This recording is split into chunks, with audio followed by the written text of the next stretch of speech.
G'day, Steve Morgan, Fishing Media, with an exciting boat test this morning here at Mooloolaba in the southeast corner of Queensland. I'm with Adam Gunton from Bonito Boats, not the original founder of Bonito Boats, but check out this weapon behind me. It's a new 7.6 metre powered by the V10 Mercury 400 horsepower. Adam, you must be proud of this weapon. It is a good looking boat. Yeah, she's an absolute beauty, isn't it?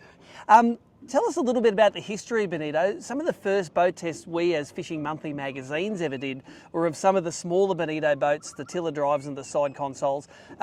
Roger built those out of the factory down at Cabbage Tree. You are the new owners, and unfortunately Roger's passed nowadays. It's really sad, unfortunately. Yeah, but tell us a little bit of the history and how you got involved with the brand. Yeah, so Roger and Marty started Bonito. Roger started it, Marty came along and helped grow Bonito. Greg, my uncle and business partner, who owns Rufari Fishing Charters in Mackay, wanted a 5 metre or a 560 Bonito to tow behind his Debba 43 that he had at the time. Yes. And I went and looked at a 5 metre, a used one on behalf of Greg. Yes. In Brisbane, as he lives up the coast. And then we went to the factory. We test drove the boat. It was absolutely awesome. It was a really good time. We really liked it. Yes. And then we found out Roger did a bigger one, a 5.6 metre boat. Yep. So we went to the factory and had a look. We met Roger, we saw the boats, and we were blown away by it all. And he wanted to buy the company. Yeah, he bought a boat, and we went and bought the business as well after Greg bought his boat. Yeah. Well, all of the current Bonito owners will know that they were built in that little factory down amongst the cane fields at Cabbage Tree, but you've moved recently. Where have you moved to? Yeah, we just recently moved up to the Sunshine Coast, up to Noosa. We've got a purpose-built fiberglass manufacturing facility. So you're ready to make more boats and bigger and better boats, and I assume that's what this is. This is a new hull. It's the first time I've seen it, and it absolutely looks like a weapon. Yeah, it's an absolute jaw dropper. It's got beautiful lines, classic racing heritage. And it was the last boat we actually built at the Jacobswell factory. Okay, this one here. Yeah, this very boat, yeah. Tell us about the history of the hull. Yeah, this wasn't designed and you didn't make the plug from the ground up. It's got a history to it. Tell us about it. Yeah, so we believe you want to have a hull that's got a history and a pedigree to rely on straight away. It's proven, you know it's going to work. So yeah, this relies on an American racing boat pedigree from originally tracing back to Don Aronoff, and it's been brought to Australia. It's been modified again and raced, and successfully as well. It placed, I believe, on the leaderboard of the Pacific 1000. Yes. From that race from the Gold Coast to Cairns. Right. So it's a proven offshore hull. Yes. And it's very dry, which is very important in a centre console. Yep. Very fast, very soft. And reasonably stable considering the dead rise as well, yeah. So you guys got a hold of one of those hulls and you've made the top deck and you've modified the transom so it now sits at this 7.6 metre mark? Yes, so we changed it a little bit on the bottom. Yep. And make it a little bit more stable. Yep. At lower speeds because it was a race hull. Yes. And we changed some things on the sides. And yeah, we modified it a bit and we've ultimately shortened the boat to make it a bit easier to tow. Yep. But we will eventually have the ability to go back to the full size big one, yeah. This is something we're building up to, yeah. Tell us about the beam on this. Is this under the 2.5 metre beam, so it's legal to tow? Just under legally tow. It's 2.45 metres. There you go. You got 5 centimetres to spare, which is really important because it's really long. Yes. And you don't want to be over width. No. So you don't need any of the oversized signs, any of the lights, any of that stuff. You can just hook it up and go fishing. And you can tow it with a 3.5 tonne ute. Nice. So it fits under that. So that's interesting. That was a really important thing for us. You didn't want to have to go and buy a Land Cruiser or a Ram. I tow it with my 2-wheel drive D-Max work kit, to be honest. Wow. Yeah. And it's legally towable. Legally towable, yeah, because it's got a 3.5 tonne rating. The trailers are all specifically set up for the boat. Yep. So they're all weighted perfectly. And yeah, they tow beautifully. Tell us about the trailer that this one sits on. So this boat sits on a 3.5 tonne Aussie alloy trailer, which is made on the Gold Coast at Coomera. Yep. Peter from Aussie Alloy Trailers makes that. We've got a really good relationship. I've known Peter now for 10 years. I think my dad bought one of his very early trailers off him. Yep. And yeah, I've known Peter since then, and we've done nearly 30 trailers or more. Yes. Since fully committing to the Aussie Alloy trailer brand, with Bonito, Tell us about this Mercury on the back. It's the V10 400 horsepower. Is it the Verado version? Yeah, it is the Verado. It's a Verado, so it's got that advanced midsection. We haven't been in it yet, but you have. What's your impressions about that V10? I think it's like the smoothest outboard ever made. Yeah, I think it's the best outboard ever made. It's so quiet, so smooth, so responsive. It's got endless power. Yep. And it just doesn't seem to stop when you're driving it. I went on the Mercury Experience Day when we were down at SeaWorld. Yes. And got to experience it firsthand for the first time before it was really launched with you, actually. And it was like, oh my God, I have to have one of these. Yes. But we were originally planning to put one on a 660. Maybe an overkill. Because why not? Yeah. But then this came up and we did this and it made more sense to put it on one of these. But it's the perfect match for this boat, we believe.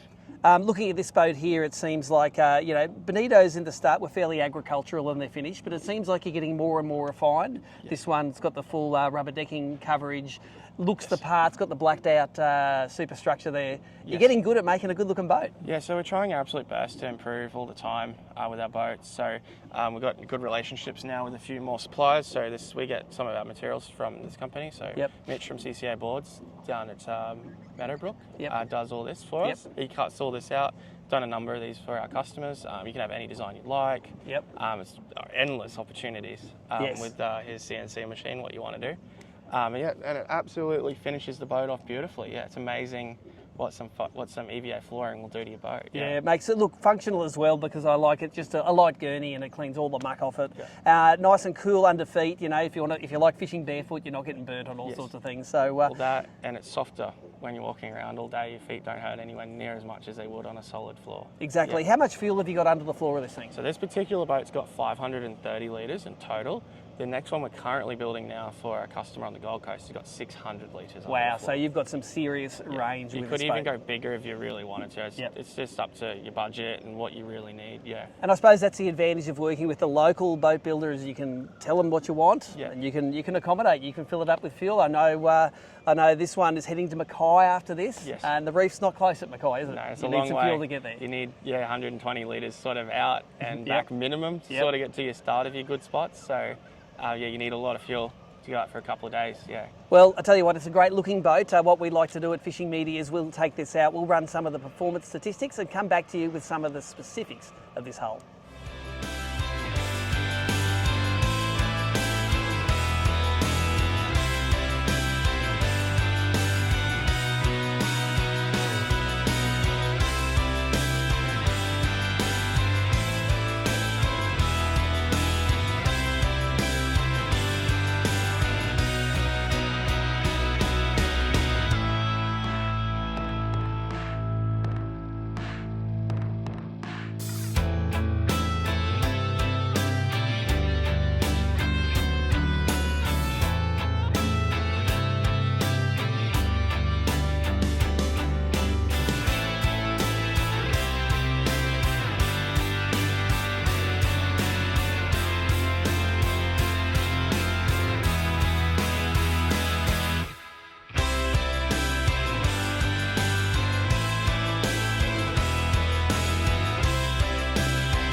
So there you go, there's the Bonito 7.6 metre out in the bay here at Mooloolaba. And although it wasn't a real windy day, there was still a little bit of leftover swell there, so we could get this thing well and truly airborne over some of the swells.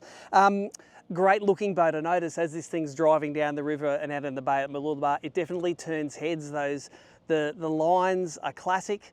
Looks good, and it's definitely a fast boat. We didn't get up to wide open throttle today in the swell, but this boat has been up to just under 100 kilometres an hour. Let's talk about some of the performance this 400 horsepower V10 Mercury delivers. And what I can say is having abundant horsepower on the boat means that you can drive this thing very economically. It's a little bit counterintuitive, but sometimes the more horsepower you have, the more economical the boat can be. And let's go through some of the stats. At 3,500 RPM, it cruises at 49 kilometres an hour, gets 1.3 kilometres per litre burned, and that is for a boat this big, and that is incredible. But what is really good is the fact that you can cruise at much higher speeds, in this case 5,000 RPM, and get 75 kilometres per hour at 75 litres per hour, and that's 1 kilometre per litre.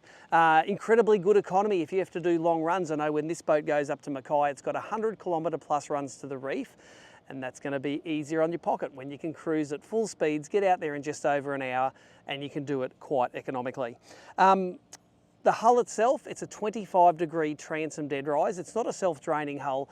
Performs beautifully with the sea, against the sea, quartering the seas. I tried to stick the nose down and couldn't do it. But it's also, for a centre console, incredibly dry. Again, we didn't have a lot of wind out there, maybe 10 knots. It wasn't quite white capping, but we kept dry the whole time in all of those different rotations. Good looking boat. You can see from some of the drone footage here, looking from above, that rubber decking keeps a lot of the glare down, looks the part, and it's going to be really easy to maintain with a garden hose, a rig like this. There's plenty of shade under that T-top, and there's space to mount two 12-inch sounders side by side on the console. But if you're a single 16-inch guy, you can get a version of the console that fits that as well.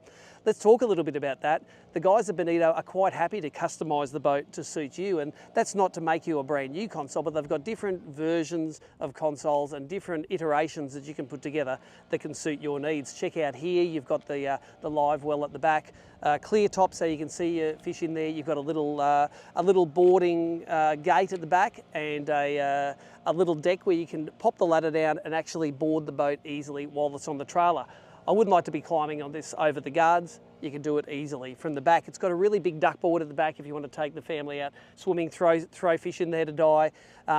If there is anything you need to do that interacts with the water, there's a lot of space in behind here. It's only a really small cutting board there, but let's face it, this is a sport fishing boat, and when you talk about fishing space, you've got 360-degree fishing space in this rig here.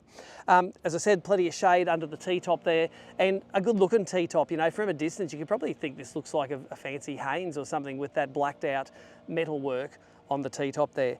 Seating is great. It's high enough so that you can rest the back of your tailbone against that as you're running in rough water, or if you're cruising, you can sit your bum up on top of it, your feet swing, but it's a comfortable seat for two people while you're cruising there. There were 3 of us out there while we were doing the performance testing, and didn't even have to really use the trim tabs. You know, I think it's always a test of a boat if you're always on the trim tabs. It's either got a real deep V in it or the balance isn't right. But for us in there today, wasn't heavily loaded, but didn't have to use the trim tabs at all when I was driving it. Let's have a look at the trailer. You can see the trailer backing in here, and it's a simple drive on trailer, a really simple process. You would be able to launch and retrieve this boat one person if you wanted to, but it's simple. Like, it hasn't got hundreds of rollers on it. You drive it up, it self-centers, you clip it on, you drive away. Locally built as well. Another interesting point is that the guys from Bonito sell from the factory. They haven't got a big network of dealers. You talk to the guys at the factory, give Adam a call, he can quote you up your ideal Bonito with whatever motor you want on it. This one here is set up with the Mercury, but it is not limited to that brand. If you want more information, if you want the selling price of this rig here, price is tested, it's in the comments below, and you will be pleasantly surprised about how much this 25-foot boat is going to cost you. But bonitoboats.com.au for all other information. I'm going to put Adam's number down in the comments as well. Give him a call, he can price out your ideal Bonito package, but a great, economical, easy to trailer, locally built boat that really looks the part.